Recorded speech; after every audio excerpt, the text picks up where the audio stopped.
जी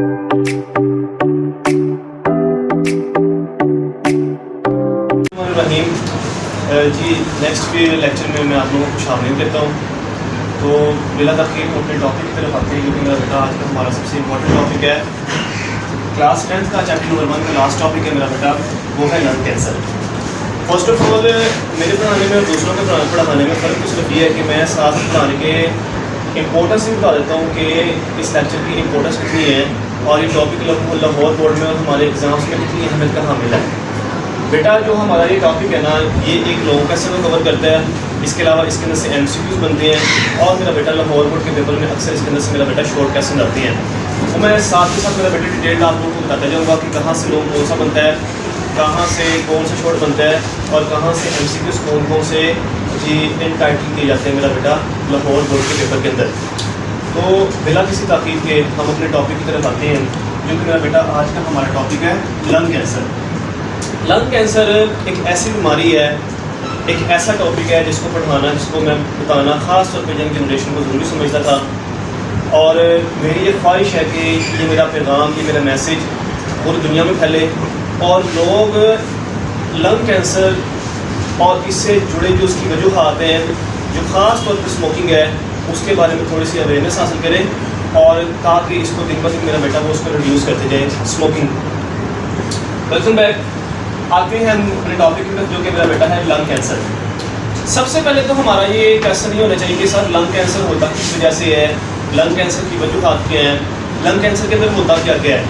पहले बच्चों chapter number 9 class 9 के अंदर हमने चैप्टर नंबर 5 के जो टॉपिक था माइटोसिस की गलतियाँ, एरर इन माइटोसिस, उसमें हमने थोड़ा सा डिटेल पढ़ा था। वो डिटेल क्या था कि जी ट्यूमर्स किस तरीके से बनते हैं, ट्यूमर की टाइप कितनी होती है और जी कैंसरस ट्यूमर कौन से होते हैं। मैं ज़रा ब्रीफ सा मैं आप लोगों को दोबारा रिमाइंड करवा देता हूँ।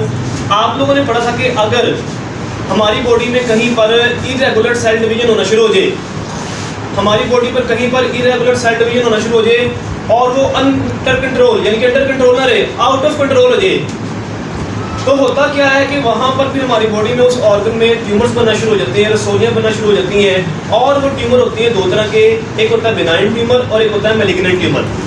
अच्छा, कुछ ट्यूमर तो ऐसे होते हैं वो जिस जगह बनते हैं ना वो वहीं पे रहते हैं, अपनी पोजीशन चेंज नहीं करते या अपने आप को आगे नहीं बढ़ाते।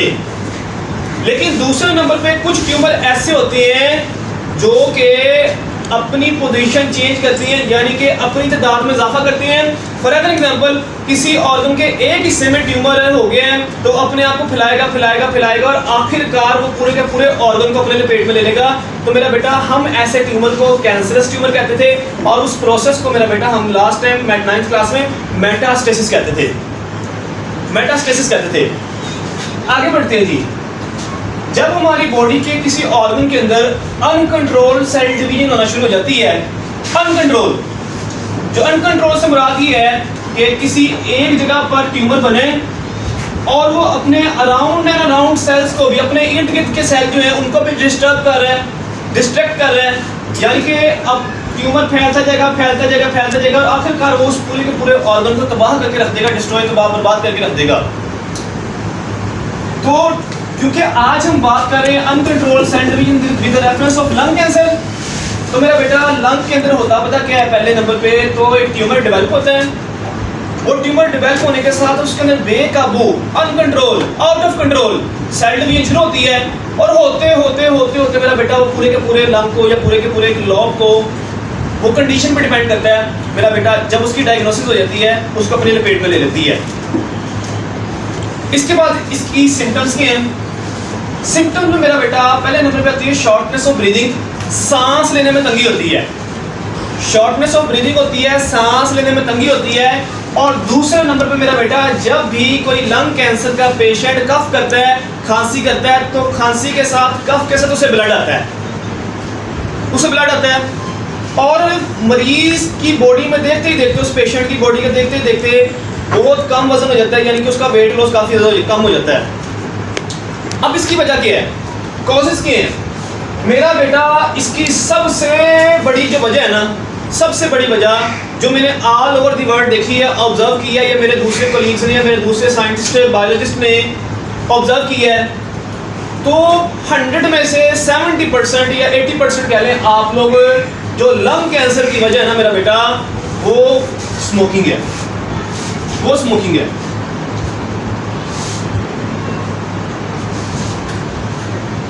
स्मोकिंग है। अब जी स्मोकिंग सर कैसे? तो मेरा बेटा जो स्मोकिंग का जो स्मोक होता है, जो धुआं होता है, उसके अंदर मुख्तलिफ किस्म के केमिकल्स होते हैं मेरा बेटा।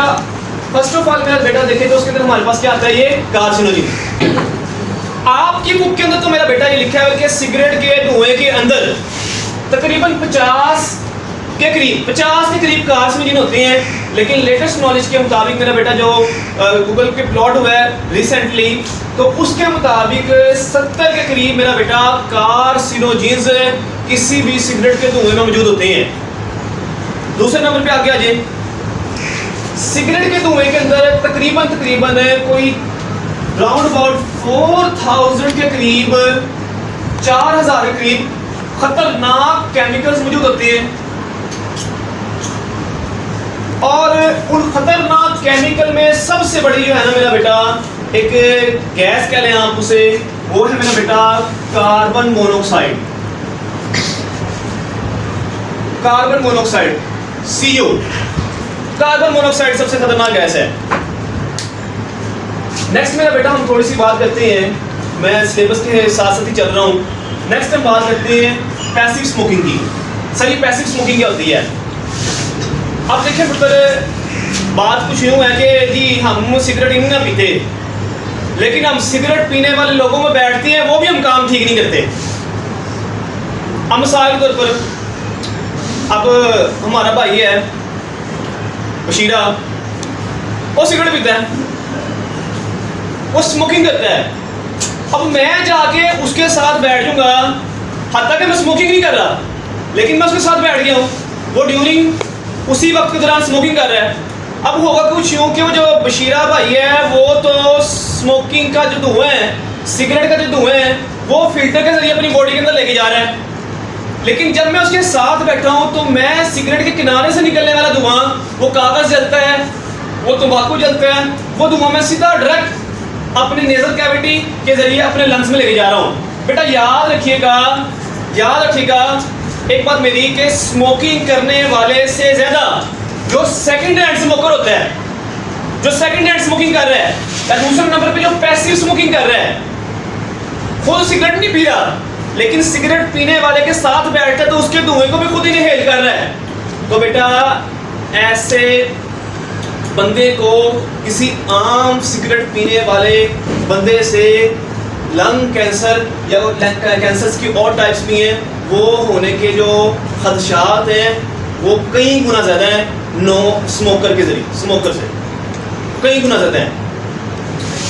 आगे बात करते हैं जी इसकी बैड इफेक्ट के बारे में। मैंने पहले इस तरह के बताया 4000 और मोर केमिकल मेरा बेटा एक सिगरेट के अंदर मौजूद होती है, तंबाकू के अंदर मौजूद होते हैं। स्मोकिंग अच्छा एक ना मिथ बनी हुई है, एक बड़ी ना हमारे दिमाग में बात बनी हुई है सर जी, क्या कि जब हम सिगरेट पिएंगे तो हमारे सिर्फ ना फेफड़े खराब होंगे, वो चले हो नहीं, और सिर्फ फेफड़े खराब नहीं होंगे, सिगरेट का धुआं आपके सर के बाल से लेकर पाँव के नाखून तक, लिखा मैंने लफ्ज हेड टू टो, टखने तक मेरा बेटा आपको नुकसान पहुंचाता है। एक बात मेरे ध्यान में रखना, स्मोकर रात जो सिगरेट पीते हैं, स्मोकिंग करते हैं, उनके सर के बालों से, सर से लेकर पाँव के नाखून तक, यानी कि टखनों तक जो स्मोकिंग करता है बंदा, सिगरेट का धुआं नुकसान पहुंचाता है। ये अपने दिमागों में से बात निकाल ले बाल कि जी सिर्फ हमारे फेफड़े खराब होते हैं, लंग्स खराब होते हैं। आगे बढ़े। अच्छा जी, स्मोकिंग करने से क्या क्या हो सकता है, किस किस चीज़ का कैंसर हो सकता है? स्मोकिंग करने से किस किस चीज़ का कैंसर हो सकता है, कौन कौन सी टाइप का कैंसर हो सकता है, वो देखेगा।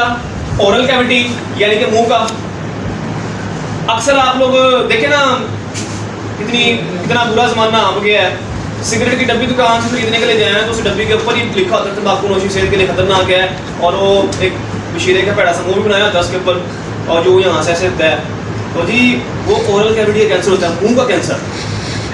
तो स्मोकिंग के जरिए मेरा बेटा कैंसर ऑफ ओरल कैविटी, मुंह का कैंसर भी हो सकता है, पैंक्रियाज का कैंसर भी हो सकता है, लबलबे का, चेस्ट कैंसर भी हो सकता है, और भी कई टाइप हैं कैंसर्स की जो कि सिगरेट, खाली सिगरेट पीने से यानी कि स्मोकिंग करने से मेरा बेटा हो सकती है। अब मैं इसके डिटेल बैड इफेक्ट में जाऊं, स्मोकिंग के डिटेल बैड इफेक्ट में जाऊं तो मेरा बेटा होता क्या है कि मैंने अभी पीछे आप लोगों को बताया कि स्मोकर्स जो स्मोकिंग करते हैं उस सिगरेट के धुएं के अंदर एक गैस होती है जिसका नाम होता है मेरा बेटा कार्बन मोनोऑक्साइड। गैस का क्या नाम है बेटा? Carbon monoxide. अच्छा, ये जो कार्बन मोनोऑक्साइड होती है ना, अब ये क्या करती है? ये कार्बन मोनोऑक्साइड क्या करती है मेरा बेटा? चलिए इसको साइड रखिए, पहले एक बात समझिए। एक बात ना हमारे दिमागों में और बड़ी गलत मिथ बनी हुई है, क्या असल? अच्छा, हम कौन सी गैस अंदर लेके जा रहे हैं? ऑक्सीजन। बात कौन सी आ रही है? ऑक्सीजन नहीं इनहेल कर रहे हैं, एक्सपायर कार्बन डाइऑक्साइड कर रहे हैं। अच्छा, कुछ बच्चों के दिमागों में ये बात बैठी है कि सर जी जो हम ऑक्सीजन लेके जाते हैं ना वो हमारे सिर्फ फेफड़ों में चक्कर लगा के वापस आ जाती है घूम फिर के बस। और नहीं मेरा बेटा, वो ऑक्सीजन आपके ब्लड में शामिल होकर पूरे के पूरे आपकी बॉडी के अंदर जाती है। एक बात ध्यान में रखना, वो सिर्फ फेफड़ों के अंदर नहीं जाती। वो भी इंशाल्लाह नेक्स्ट टॉपिक में डिस्कस करेंगे कि किस तरह ऑक्सीजन हमारे ब्लड के अंदर और हमारी पूरी बॉडी के अंदर मूव करती है। अब सर एक बात तो बताएं जी, क्या अब ब्लड के अंदर उस ऑक्सीजन को लेके कौन जाता है? जा तो ब्लड के साथ नहीं है, कौन लेके जाता है? तो प्यारे बच्चों याद रखिएगा, ये मैंने एक लफ्ज लिखा हुआ है हीमोग्लोबिन। क्या लफ्ज है ये? हीमोग्लोबिन। जो ये हीमोग्लोबिन है ना, ये ब्लड कैरी करती है, सॉरी ब्लड के साथ ऑक्सीजन कैरी करती है। ब्लड के साथ मेरा बेटा ऑक्सीजन को कैरी करती है थ्रू आउट द बॉडी, पूरे के पूरे जिस्म में। Welcome back. अब जब कार्बन मोनोऑक्साइड हमारे जिस्म में गई, स्मोकर्स रात के जो स्मोकिंग करते हैं उनके जिस्म में गई, तो क्या किया भाईजान? वहां पर उसने जाके हीमोग्लोबिन की ऑक्सीजन ले जाने वाली कैपेसिटी को कम कर दिया। लो जी, नवा पिट्टा खुल गया। हीमोग्लोबिन की ऑक्सीजन ले जाने वाली कैपेसिटी को क्या कर दिया उसने मेरा बेटा? कम कर दिया। तो मुझे बताओ ना फिर जरा, जब हमारे जिस्म में ऑक्सीजन ही कम जाएगी, जो स्मोकर है, किसी स्मोकिंग करने वाले जो स्मोकर के जिस्म में ऑक्सीजन ही कम जाएगी, तो मुझे बताओ कि उसकी बॉडी को बैड इफेक्ट होंगे कि नहीं होंगे? होंगे। अच्छा जी सर, वो बैड इफेक्ट क्या होंगे? वो बैड इफेक्ट ये होंगे कि जिस तरह मोहतरम मियां मोहम्मद नवाज शरीफ के प्लेटलेट्स नहीं बढ़े थे जब लंदन जाना था, मोहतरम मियां मोहम्मद नवाज शरीफ के जिस तरह प्लेटलेट्स बढ़े थे ना, बिल्कुल इसी तरह होता क्या है कि जब कार्बन मोनोऑक्साइड की मिकदार अंदर एंटर होती है, वो हीमोग्लोबिन की कैरिंग कैपेसिटी, ऑक्सीजन की कैरिंग कैपेसिटी को कम कर देती है। और होता क्या है कि उससे ब्लड गाढ़ा हो जाता है, जो खून होता है वो गाढ़ा हो जाता है, कंसंट्रेटेड हो जाता है। और जब ब्लड गाढ़ा हो जाता है, कंसंट्रेटेड हो जाता है, तो मेरा बेटा उसका नतीजा क्या निकलता है? उसका नतीजा निकलता है आर्टेरियोस्क्लेरोसिस। क्या लफ्ज़ है जी ये? प्यार से बोलिएगा दोबारा, क्या लफ्ज़ है? मोहब्बत से बोलिएगा, क्या लफ्ज़ है? बल्ले चलो, आर्टेरियोस्क्लेरोसिस। आगे बढ़े। आर्टेरियोस्क्लेरोसिस हो गया, लो भी बशीर ने अभी भी स्मोकिंग करना नहीं छोड़ी। आर्टेरियोस्क्लेरोसिस तो भी हो गया बशीर को, और भाई उसने अभी भी स्मोकिंग करना नहीं छोड़ी। तो फिर बाद में क्या हुआ? लो जी, बाद में उसको क्या होगी मेरा बेटा? टीबी। क्या होगी मेरा बेटा? टीबी। अब सर ये टीबी क्या होती है? टीबी कहते हैं ट्यूबरकुलोसिस। हाँ जी, ट्यूबरकुलोसिस उर्दू में तप की बीमारी कहती है, ट्यूबरकुलोसिस तप की बीमारी, जो कि मेरा बेटा अगर फिर भी परहेज ना किया जाए तो मेरा बेटा टीबी हो जाती है उस मरीज को। आगे क्या होता है? अच्छा जी, जो बंदा स्मोकिंग करता है ना, स्मोकिंग करता है, सबसे पहले नंबर पे तो ना मेरा बेटा उसके दांतों को बड़ा इफेक्ट होता है। Affect on teeth, smoking also affect the teeth. तो दांतों में बड़ा ये असरअंदाज करती है। क्या करती है? दांतों को पीला कर देती है, गंदा कर देती है स्मोकिंग का धुआं, और गंदा करने के साथ साथ मेरा बेटा उन दांतों को कमजोर कर देती है। गंदा करने के साथ उस दांतों को कर देती है मेरा बेटा, कमजोर कर देती है। तो ये सारे के सारे मेरा बेटा बैड इफेक्ट हैं। जल्दी से आज इस टॉपिक का मैं ओवरव्यू देने लगा हूँ कि कौन कौन सा आता है लॉन्ग क्वेश्चन। देखिए जी, सबसे पहले नंबर पे तो बोर्ड में बैड इफेक्ट आती है लॉन्ग क्वेश्चन में, पैसिव स्मोकिंग आता है मेरा बेटा शॉर्ट क्वेश्चन में। इसके बाद ये सारा का सारा लॉन्ग क्वेश्चन नहीं आता। यहाँ पर हमने पढ़ा ना affect of teeth, affect on teeth, sorry दांतों पर असर, ये आता है शॉर्ट क्वेश्चन पे।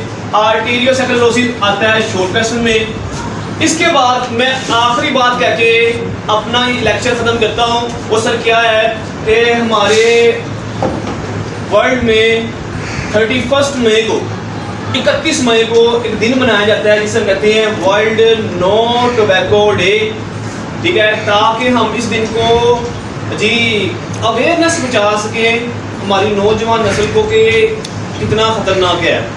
अच्छा बेटा, मैं थोड़ी सी एडिशन इसके अंदर और करूँ कि सिर्फ स्मोकिंग नहीं, आज फैशन के तौर पर कुछ बच्चों ने, कुछ नौजवान नस्ल ने यूनिवर्सिटियों में बैठकर, कॉलेजों में बैठकर, जगह जगह बैठकर, मैं किसी को स्पेसिफाई या मैं किसी को तंज का निशाना नहीं बना रहा, पाइप्स का इस्तेमाल करना शुरू कर दिया है, जिसे हम आम अपनी जुबान में लोकल लैंग्वेज में कहते हैं जी शीशा पीता है। मैंने आप लोगों को पहले ही बताया था, मैं आज वही बात दोबारा रिपीट करता हूँ बेटा, 100 सिगरेट के राउंड लगाना यानी कि 100 सिगरेट 1 बाय 1 पीना और एक राउंड लगाना पाइप का यानी कि शीशे का इक्वल है। यानी कि शीशा तो स्मोकिंग से भी, यानी कि सिगरेट स्मोकिंग की से और भी ज़्यादा खतरनाक है जो ये शीशा है। तो जितने भी नौजवान नस्ल है तो उसके लिए तो ख़ास तौर पर मेरा पैगाम है, ख़ास तौर पर मेरा ये मैसेज है। और जो बच्चे यहाँ बैठे हैं, आप लोगों से मेरी रिक्वेस्ट है कि अगर आपके गली मोहल्ले में, खुद नहीं, आपके गली मोहल्ले में घर हमसाए रिश्तेदार दोस्त अब आप में से कोई भी बेटा अगर कोई स्मोकिंग जैसी हरकत करता है तो मेरा बेटा आप शुरू में क्या करें, उससे ला ताल्लुकी का इजहार कर दें। जी आप नाराज़ हो जाए, उससे बताओ नाराज़ हो जाए, होगा क्या कि वो शायद कोशिश करे आपको मनाने के लिए और वो स्मोकिंग छोड़ दे आपके लिए, अगर आप उसकी ज़िंदगी में अहमियत के हामिल हैं, अगर आप उसकी ज़िंदगी में अहमियत रखते हैं। देखिए, अच्छा दोस्त वही होता है जो बुरे दोस्त, यानी कि जो अपने दोस्त के बुरे और अच्छे वक्त दोनों में काम है। अच्छा इंसान भी वही होता है जो किसी दूसरे इंसान के अच्छे और बुरे वक्त में दोनों में काम आए। तो आई रिक्वेस्ट यू अगेन, मैं आप लोगों से रिक्वेस्ट करता हूँ दोबारा कि जो स्मोकिंग होती है, ठीक है, कि इसको ये एक प्रोहिबिट है, बहुत बुरी आदत है। आज के लेक्चर से आप लोग सीख चुके होंगे कम से कम इतना, या इस काबिल हो चुके होंगे कि आप लोग ये जान पाएंगे स्मोकिंग के बुरे असरात हैं क्या। होप कि मैं होप करता हूँ कि आप लोगों को तो थोड़ा सा मेरा फेमिलियर सा लेक्चर, जो फेमिलियर सा लेक्चर हम लोकल लैंग्वेज में यानी कि हम लोकल एरिया में बैठ कर पढ़ा रहे हैं, आपको, देखने वालों को, दुनिया वालों को सबको पसंद आएगा, ठीक है। और इसी तरह हम इस वीडियो को एंड करते हैं और इंशाल्लाह नेक्स्ट वीडियो में, नेक्स्ट लेक्चर में, और बेशक आप लोग नेक्स्ट क्लास में इंशाल्लाह मेरा बेटा आप लोगों की मेरी मुलाकात होगी इंशाल्लाह।